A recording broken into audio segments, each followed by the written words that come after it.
Good evening, everyone. So today we're going to talk about the three properties of selfhood. And this is another deep, profound topic. But given the limited time, we will just touch on the basic aspects of this profound topic. The three properties of selfhood, namely genetic, karmic, and social. The genetic property, the karmic property, and social property of selfhood. Selfhood or Atta Bhava or Atma Bhava, and we've talked about the difference between Atta Atman and Atma and Atma Bhava, Atta and Atta Bhava a lot. We are not going to talk about selfhood today because we have talked about that so much. But simply our focus today is on the three properties of self, meaning these three properties together create, make, or build up our selfhood. And first of all, I would like to share the corresponding Pali terms or phrases. So the genetic property for the corresponding Pali term for the genetic property of selfhood is Mata Pettika Sambhava. Is Mata, M-A-T-A, Mata, Pettika, P-E-T-T-I-K-A, Pettika, second word, and third word, Sambhava, S-A-M-B-H-A-V-A, Sambhava. Mata Pettika Sambhava. That's the corresponding Pali phrase of the genetic property. And then the corresponding Pali term for karmic property is Kamma Yoni. That's Kamma Yoni. Let me spell that out. K-A-M-M-A-Y-O-N-I.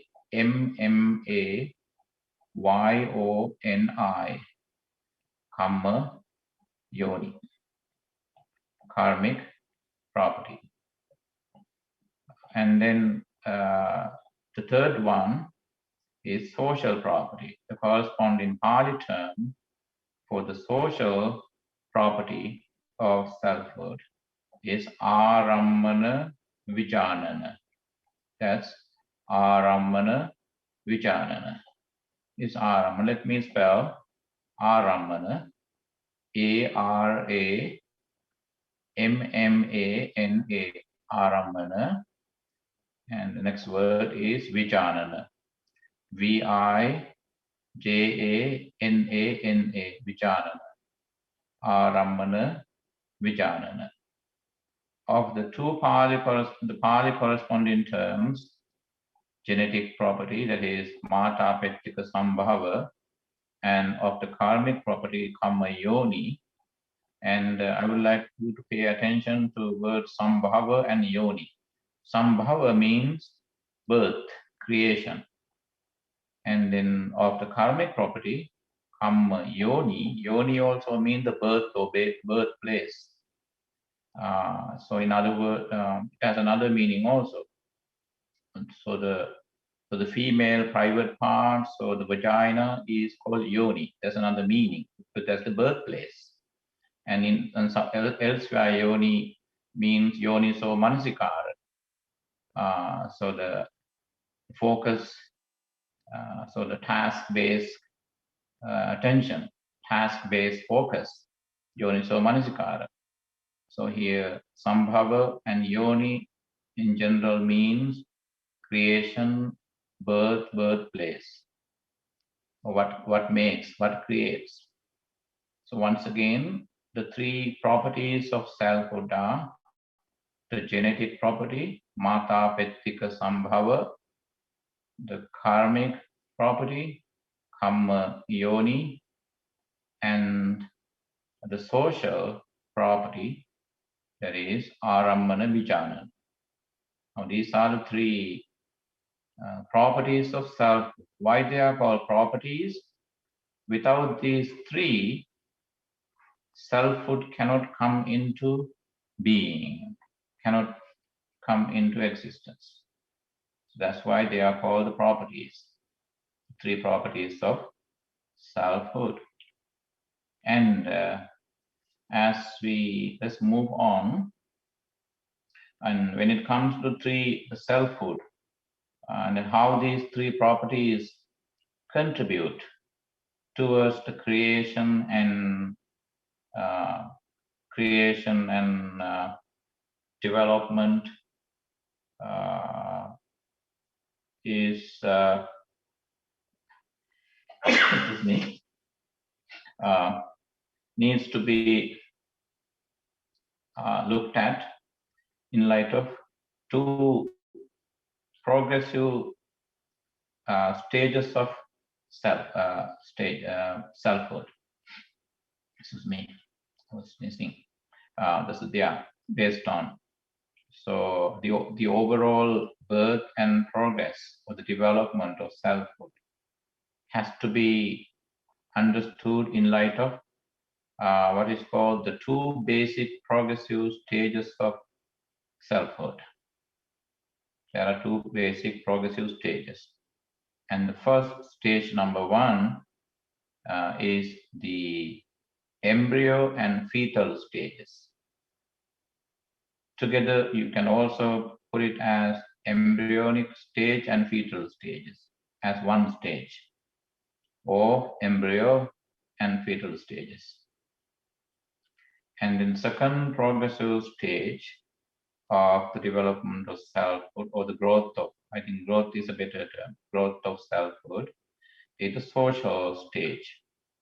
And it has to be understood in light of sensory perception. So once again, and now that we know the three properties of selfhood, genetic, karmic, and social, the growth of selfhood from the embryonic level up to the maximum maturity of our psychology and corporeality, up to the moment of our death one day, has to be understood in light of two progressive stages of the growth of self. The first one is the embryo and fetal stages, or the embryonic and fetal stages. And second progressive stage is social stage. And what about, where does karma stand? Karma is not a particular stage.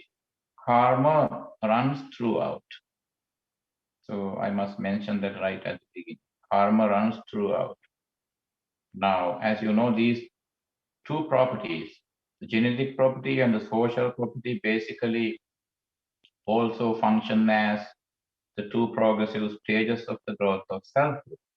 And karma contributes in silence, and it runs throughout. Since the birth of the embryo until we breathe our last breath, karma runs through our selfhood in silence. So karma is not considered as one of the progressive stages of the growth of selfhood. It's a silent force, and it comes into action at times based on the kind of karma. So it's a totally different subject. At that point, please refer to our previous meetings, previous discussions on karma. Now let's look at the first progressive stage, that is the embryonic and fetal stage. So according to Mahanidana Sutra, MAHANIDANA Mahanidana Sutra. So as the sperm and ovum, the male egg cell and female egg cell, come into contact with each other, which in general scientific terms is called the cross-fertilization. The physical part of the embryo is born. So when the embryo, within a short period of time, since the physical part of the embryo is created by the cross-fertilization of the sperm and ovum, or the male of a male egg cell and a female egg cell, there has to be another energy that has to enter the embryo, and that is called vijnana or consciousness from a dead person. Consciousness. So within a short period, it is not at the very moment that the embryo is created that the consciousness is supposed to push itself into the embryo. It may happen right at the moment it is created, or there's a short time according to science also. The an embryo can last a short period of time. Its life exists for some time, and it was during that time that a consciousness or gandhabba or vijnana has to enter the embryo, and that is explained in Mahanidana Sutra and elsewhere in the Pali, elsewhere in the canon. And then what happens? So once the embryo is complete, so once a consciousness enters the embryo, and the embryo, the both aspects of the embryo is now complete. What are the two aspects of the embryo? The psychological aspect and the corporeal, physical aspect. That's the corporeality and psychology and corporeality. So once, but sometimes, some pregnant mothers carry a miscarriage for some time before they get it detected as miscarriage. Because sometimes you can psychologically kind of program that a miscarriage is simply, the miscarriage doesn't have a life because it doesn't have the consciousness within it. So it doesn't grow since it doesn't have consciousness. But still, in science, in medical sciences, there's no clear conclusion as to whether the psychological aspect of our selfhood or the embryo is genetically created, or it is a foreign energy coming from the outside. It's an external force. But according to religion, especially according to Buddhism, so that according to other Judeo-Christian and other religions also, soul arrives from outside. According to Buddhism, even though there's a different philosophical difference of, there are philosophical differences, doctrinal differences of opinion as to the nature of soul and consciousness in Buddhism. It doesn't matter at this point. What we need to for the moment, for this topic, for this discussion, what we need to understand, I know everyone knows this already. So I'm just saying that for recording purpose, that what we need to understand at this point is, while the physical part of the embryo is created within the mother's womb, and the consciousness arrives from the outside, and it contributes towards creating the psychological aspect of the embryo, the selfhood. So the embryo is the most subtle and the most fundamental level of ourself. And then according to the Kalala Sutra, and few other sutras. This is how the Kalala Sutra explains. So I'm omitting the Pali phrases at this point, otherwise it would be too much. So I just translated it from the Pali Kalala Sutra. This is how it says, for womb-born creatures. So we are specifically talking about womb-born creatures like us. And this doesn't apply to different kinds. There are four types of births. And we are not going to talk about them also today. So for womb-born creatures, the first stage is the fluid stage or color stage. And the second stage is the prati stage or abbuddha stage. By the way, Kalala is Kalala, let me spell Kalala, Kalala. So that's the first stage. So of the womb-born creature, the first stage is the fluid stage or Kalala stage. And the second stage is the prati stage or abbuddha, Abbuddha, abbuddha, prati stage.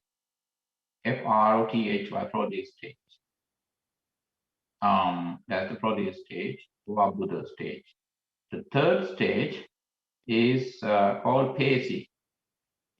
So the third stage is Pesi stage, means the stage at which the embryo takes the form of a lump of flesh. So Pesi means Pesi, P-E-S-I, Pesi literally means lump of flesh. So the third stage or the Pesi stage is the stage at which the fetus takes the form of a lump of flesh. And the fourth stage is called Ghana, G-H-A-N-A, Ghana stage. So the Ghana stage is called the stage of congealment, or in other words, solidification. So at this stage, so the fetus gets solidified. It goes through a process of congealment. So this is called stage of congealment, Ghana stage. So after the Ghana or the stage of congealment starts the next stage. It's called the stage of branchings. Or branchings at this point, as a technical term, Buddhist term, means the growth of limbs and organs, including hair and nails. Now, those are the basic or the fundamental fetal stages. And then elsewhere you come across other interim stages of fetus as well. According to science also, there are more fetal stages. But these are the basic fetal stages.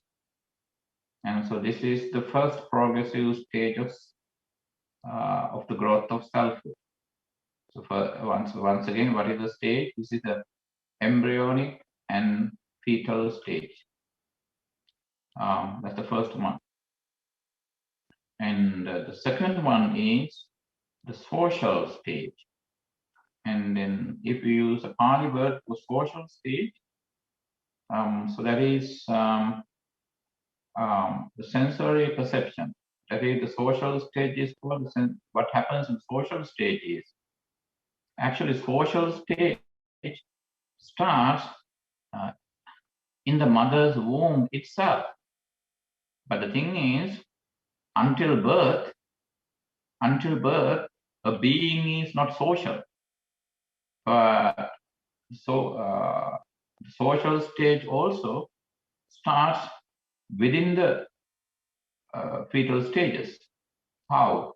Because the fetus can now the being in the making, when the fetus has grown into just past the stage of congealment, and when the being is now having organs, internal and external organs complete, and it's so the being, I'm using the universal term here, being can feel what mother feels, what its mother feels.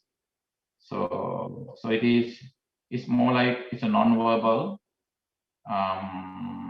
it's a silent kind of social interaction within the fetal stage itself, within the mother's womb itself.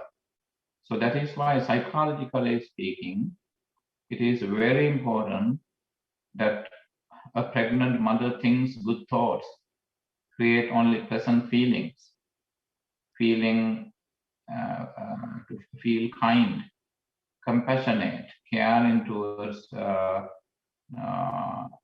baby now in the womb. Because even though the child cannot speak, the infant or the baby cannot speak, and he can respond. I have seen, especially in UK, in London once, I saw so when I watched, I noticed that from a video on 3D imaging, 3D imaging of the fetus. And I noticed that how a child in the womb is still able, even though unborn, can still respond to the mother's feelings. So the social, at least the foundation of the social stage of the growth of selfhood is laid during the fetal stage itself, toward the last few stages of the fetus, as the being is now fully grown into, the fetus is now fully grown into a person. So that's another word, but actually, according to Buddhist psychology, a person comes into being right at the embryonic level. But in convention, at this point, I'm talking in conventional terms.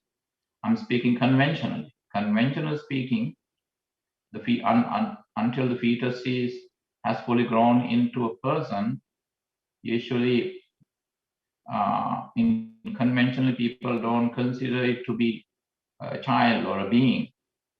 But nowadays, science, and there are in legal circles and scientific circles, there's a clear determination that even though still the child is going through some advanced fetal stage, since the heartbeat starts, since the heartbeat of the child, the unborn child starts, the child is considered a being, a person. Anyway, there are some differences of opinion, but the Buddhist stance on the personhood of an unborn child is that right at the beginning, the embryo is created. It also gets entitled to personhood. Now, on the social level, what happens? And from this point on, is much easier for us to understand. Sensory perception. The social part of the self, which is the bigger part of our self, is due to our social interaction. It's called indriya aramana.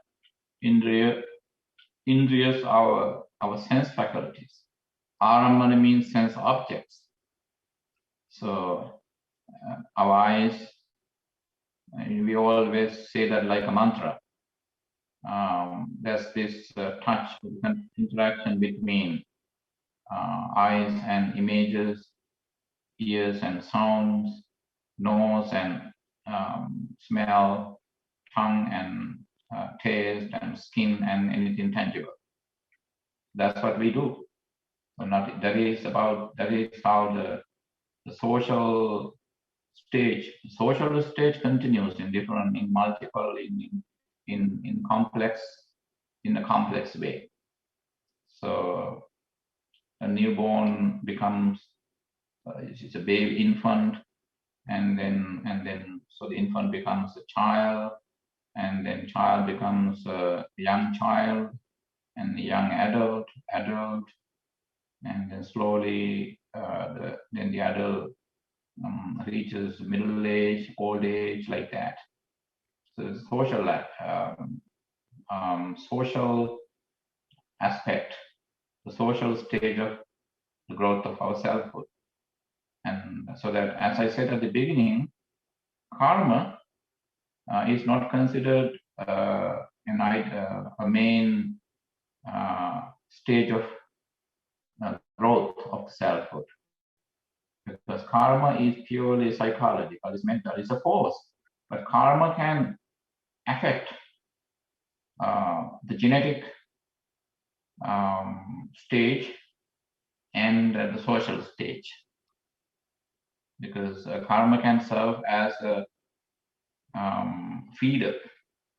Karma can work as a helper or as a building block to the social, the embryonic stage and the social stage.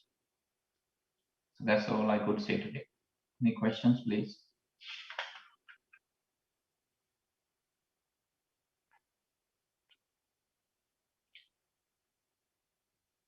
By the way, we will come across these factors again in our future talks,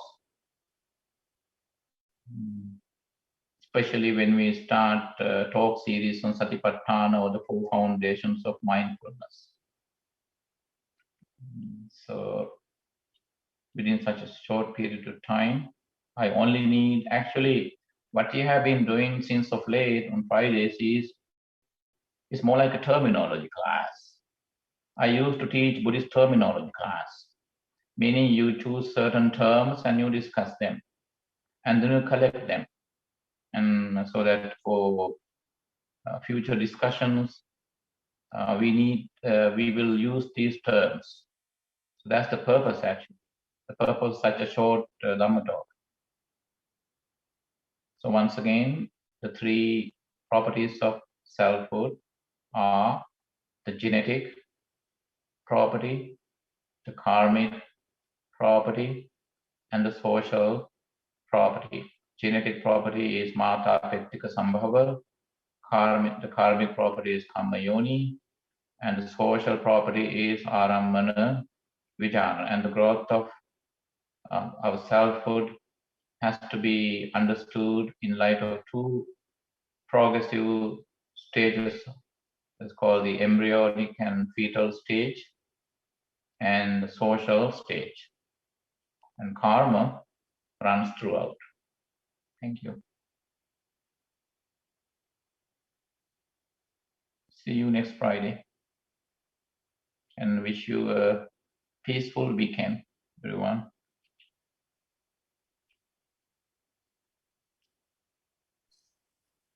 Terus